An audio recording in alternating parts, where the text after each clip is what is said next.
So I'm going to talk about cloud computing. I mean, let's keep it interactive. If I'm too boring, stop me, ask me questions anytime.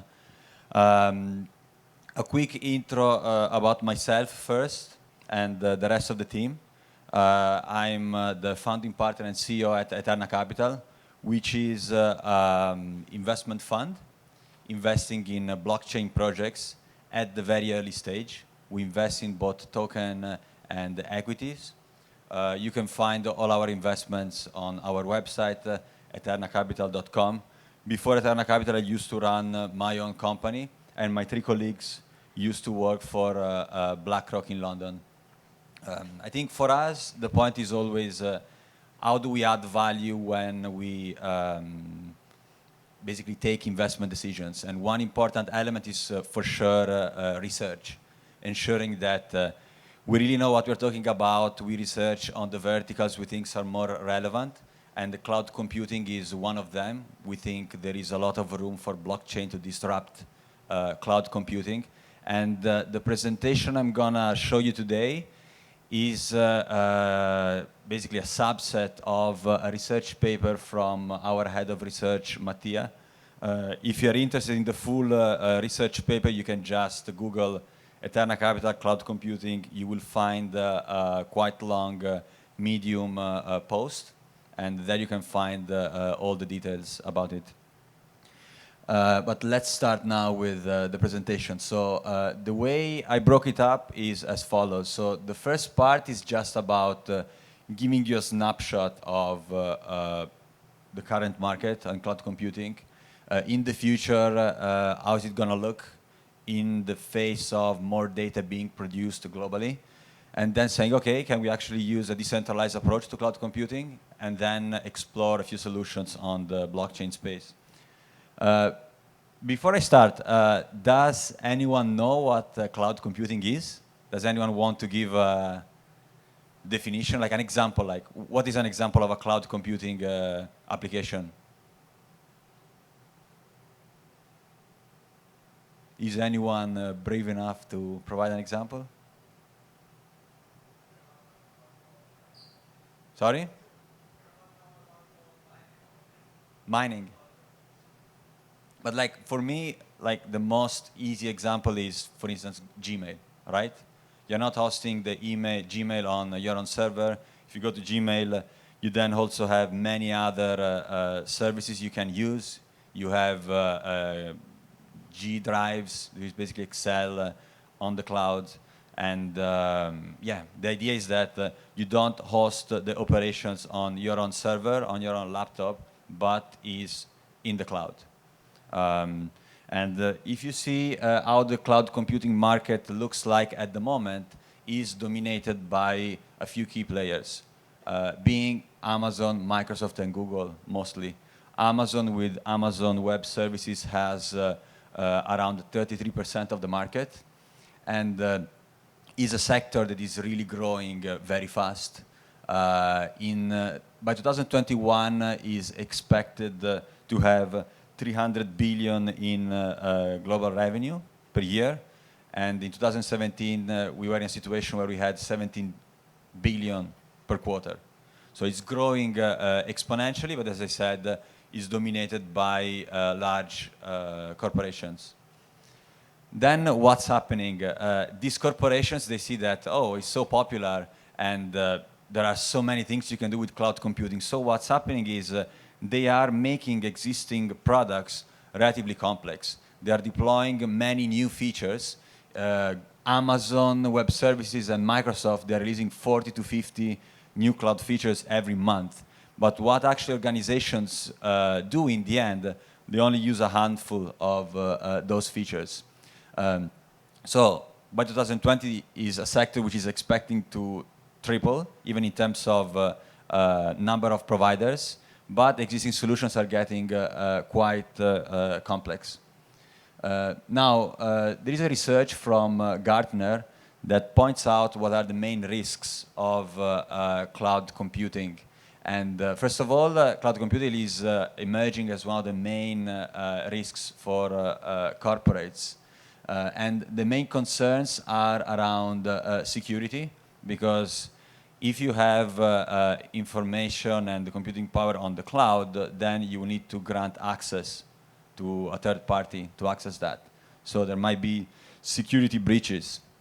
Then, as I mentioned before, the infrastructure complexity is increasing, and that's not something which is helpful.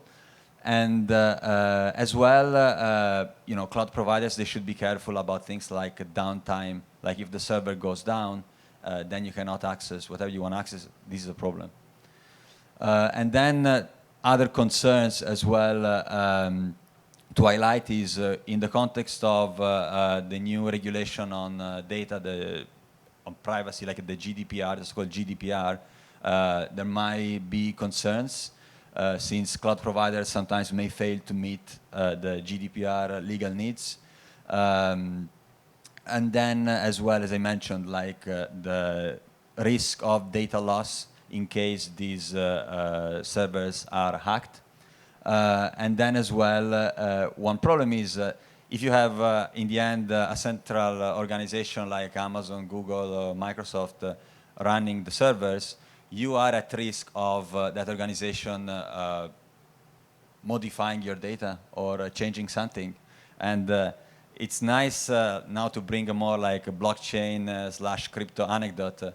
I was reading an interview of Vitalik Buterin, the founder of and the creator of Ethereum, that was saying one of the motivation of start thinking about decentralized applications was that he was playing World of Warcraft.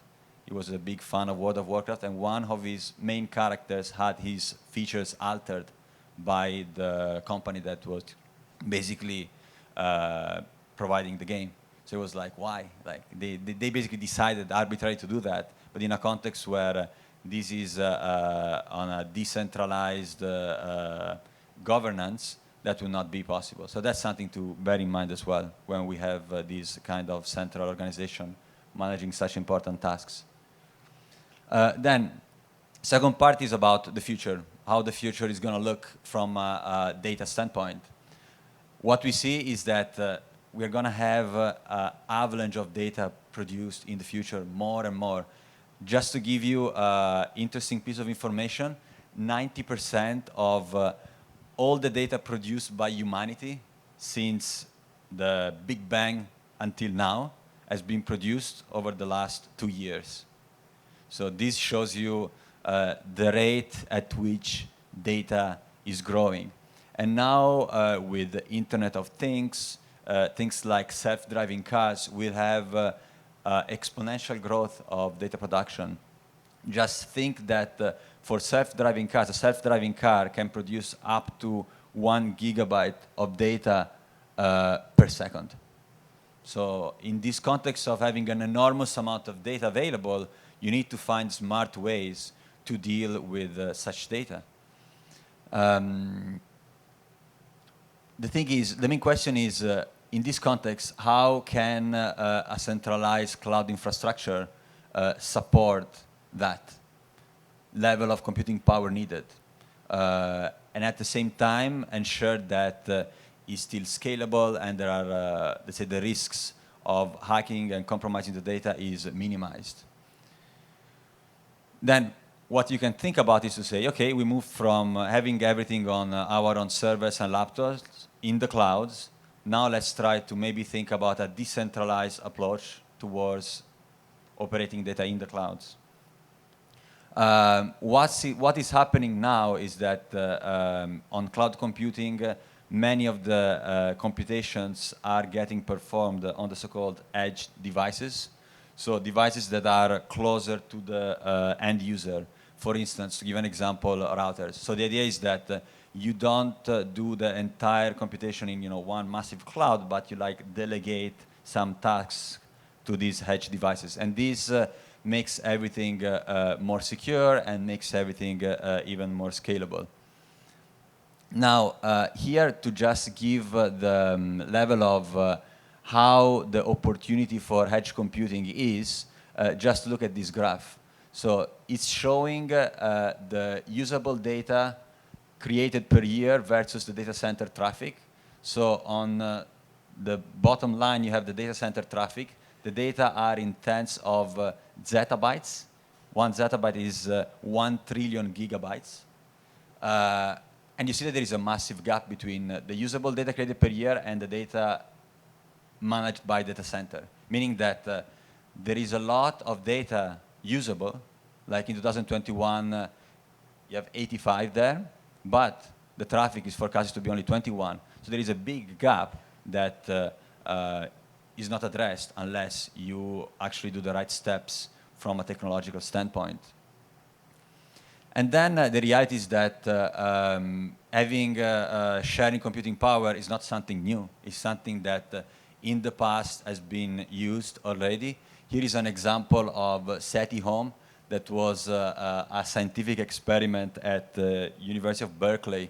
They were trying to interconnect computers to search for extraterrestrial activities. Here the problem is you had the technologies back then to do it, but the concerns were it's still something that is centralized, and this has security pitfalls, of course.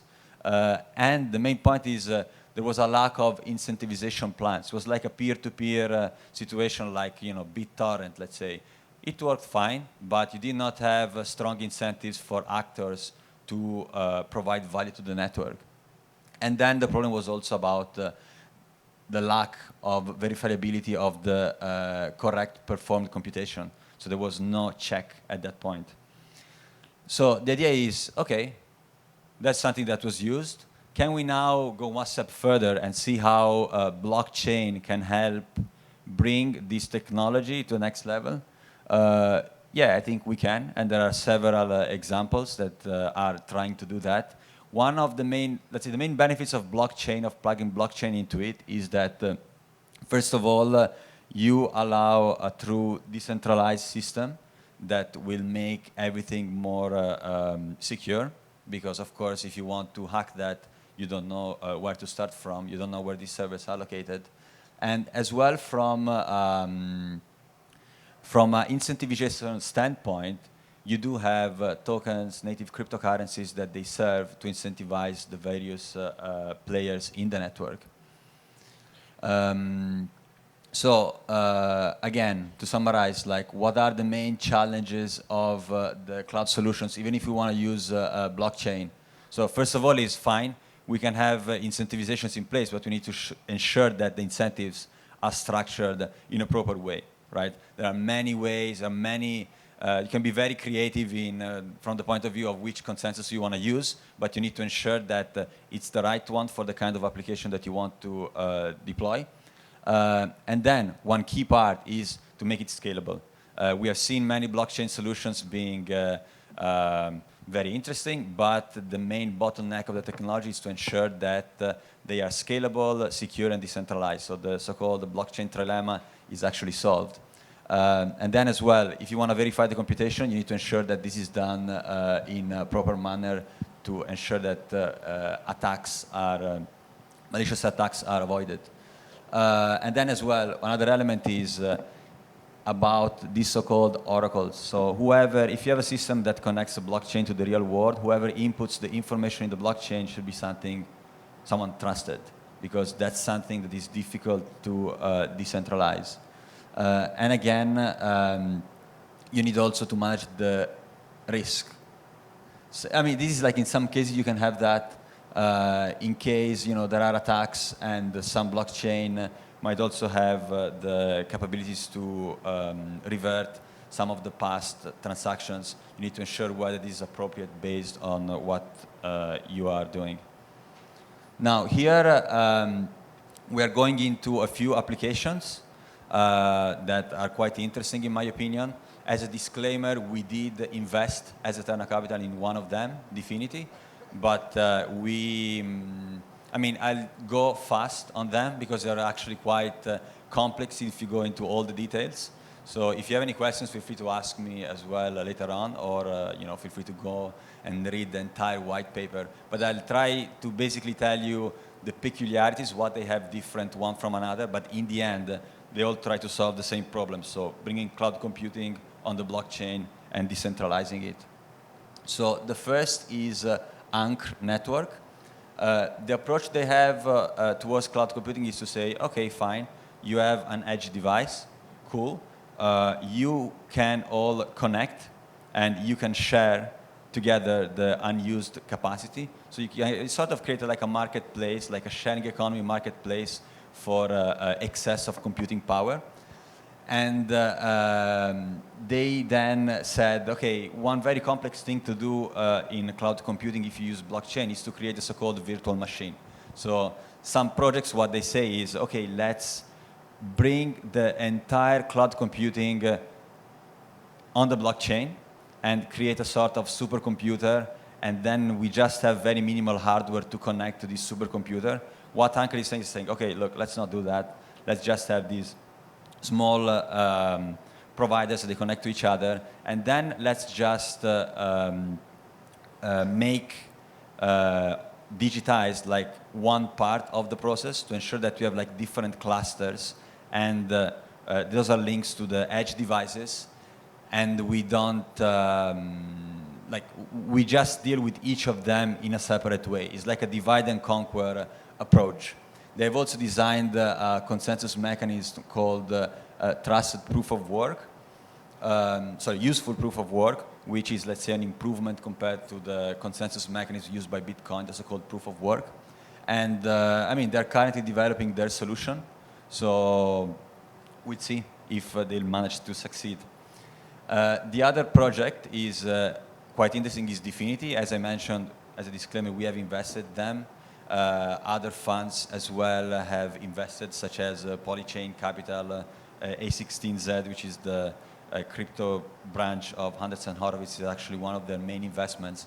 And what Definity tries to do is to say, okay, let's actually try to do things the difficult way. Let's create this virtual machine, this supercomputer, and then let's try to everyone to connect in this supercomputer that is basically running all the applications, all the software that exists. So it's a very ambitious project. Again, they're still currently developing it. You might have heard that these autonomous organizations sometimes, are governed by smart contracts, and we hear code is law, right? They're governed by code. For Definity, the rule is AI is law, so it's governed by AI. It's a very complex infrastructure where there is an AI that is governing everything. Transactions themselves sometimes can be retrieved if the AI thinks that they should be. You guys can check out all the details. And then another one that I wanted to analyze as well is Solana. Solana is quite interesting because they have defined a new consensus mechanism called proof of history. Through this consensus mechanism, they basically managed to have the definition of time embedded into cloud computing, like the amount of data that's been processed. A parallel that you can use to understand that is a water clock. So it's like to calculate time, like how many seconds have passed, you have water pouring into a clock, and then you're like, okay, when it goes at level 1, I know that 1 minute has passed, and it goes to level 2, 2 minutes have passed, and so on. So the idea is that, think about now, the water is the data processed by a certain provider. So they basically are able to see the amount of data that is produced, when it's produced, and the entire consensus is around that. And by using this new consensus mechanism, they managed to create a blockchain platform that is very scalable. And we'll see what this approach will add. So these are all projects that are quite new. They are now in development. It's interesting to see which one will succeed, to what extent they will succeed. But the key takeaway for me is that blockchain is aligned with the big data revolution that we are going to witness. We are witnessing now, and it's just going to increase over the next few years. We need to find an effective way to manage and process the data. And centralized servers have their own limitations. You need to have a decentralized approach, and blockchain is pretty much solving the issue of giving the right incentives to people to participate, because for sure, like, you can have just peer-to-peer platforms and people that are just voluntarily participating into that because it's good, because like it's a good cause. But in the end, if you also create the right incentives, you can ensure that everyone has the skin in the game and a reason to join and to participate into the network. So we're very excited to see how these will unfold over the next few years. I think these technologies are still at the very early stage, but they're very promising. And as an investment fund, what we do, we tend to basically see the different clusters we consider interesting, and then take a deep dive into it, and then look at the interesting projects there. So that's pretty much it about my overview on cloud computing. Here are my details. If you guys want to email me any questions on this presentation, or you have interesting blockchain projects you want to share with me, feel free to do that. You can follow me as well on Twitter. On the right, you see all the contacts for Eterna Capital.